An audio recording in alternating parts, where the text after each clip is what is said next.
kiroho Mungu akija anakuwa anakuuliza maswali matatu. Mfano wa swali ambalo atakuuliza, yuko wapi Abel nduguyo? Mfano wa swali ni utata ambalo utaulizwa,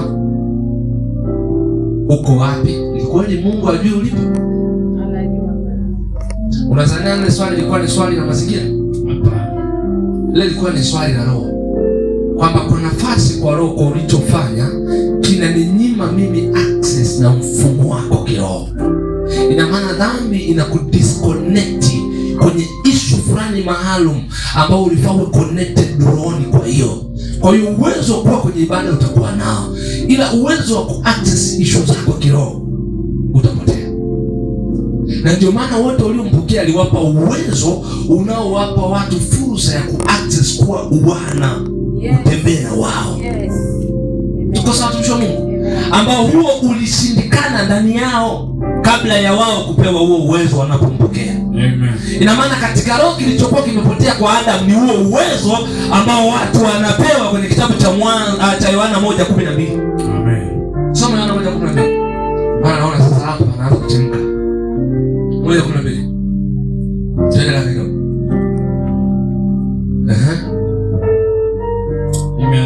Imeandikwa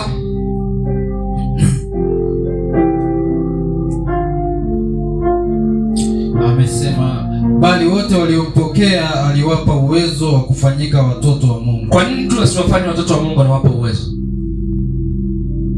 Ule uwezo unawaruhusu wawe watoto wa Mungu. Ule uwezo unawaruhusu wawe watoto wa Mungu. Kwa wanakuwa na uwezo wa kugusa mambo ya kimungu kwa namna ya Mungu, kwa huo ambao huo uwezo huo ambao mtu anapewa huo ndio ulizingua Edeni. Na ndio maana ukamnyima tena Adam access na mifumo mingine.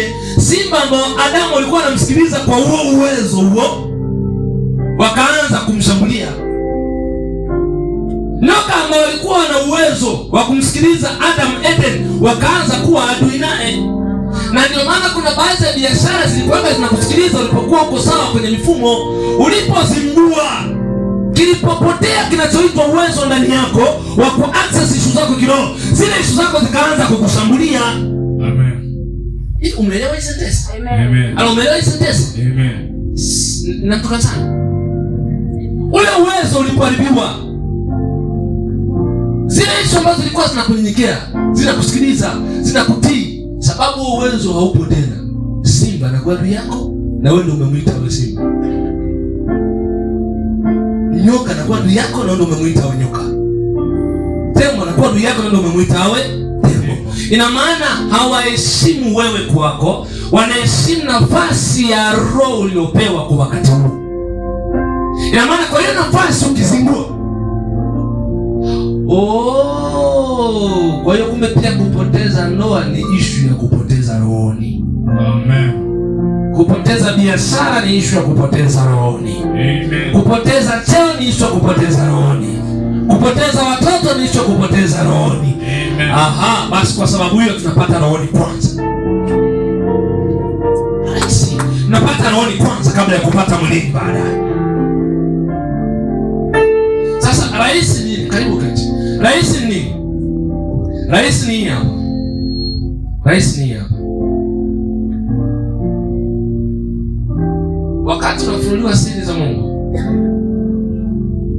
ni wakati ambao unarekebishwa hadi kwenye eneo ambalo wewe unaita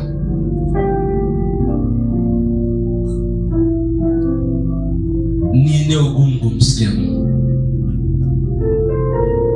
Unajua kusikia watu wanasema ana dhambi, anawezaje kwenda kanisani? Ana dhambi hivi, anawezaje kuimba pale mbele? Ana dhambi hivi, anawezaje kusimama? Mtu wa Mungu, wakati watu wana dhambi ndio Yesu alikuja.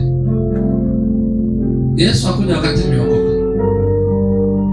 Msikoje yako bega, mwambie wewe sio nani, mwambie wewe, mwambie wewe. Mwambie usijifishe uumu. Mwambie wewe usijifishe uumu. Mwambie kitakulamba.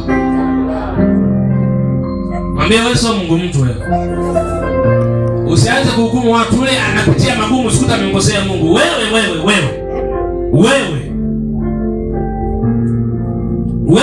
Mungu mtu wewe.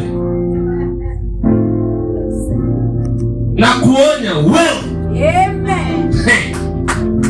Basi mwenzio aingie kwenye maombi ya kuchonganisha na Mungu wako, aseme haya, Mungu anahukumu. Yeye ameamua kunihukumu kwamba mimi na dhambi, sawa. Yeye Mungu sasa amehukumu. Haya Mungu, wewe unaonaje? Hivi ni yeye anahukumu au ni wewe? Na ijulikane kama ni yeye au wewe. Patie Yesu makofi. Kitakukuta kitu kwa mtu mwenye ufahamu wa kiroho. Ngojize, hakuna mtu mbaya kama Kaini. Yaani Kaini anakuua na anaenda kuongea na Mungu. Yaani Kaini anakuua hapo anaongea na Mungu. Na anaongea na Mungu, anamwambia adhabu hii ni kubwa, nipunguzie. Anafanya hadi makubaliano. Na naomba na ulinzi.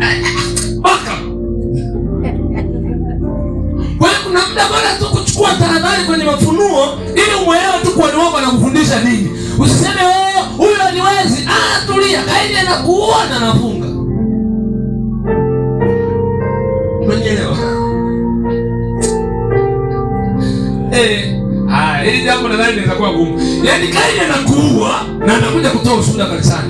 Bwana Yesu asifiwe kanisa. Amen. Haleluya. Amen. Basi jana Bwana amenitokea. Haleluya. Amen.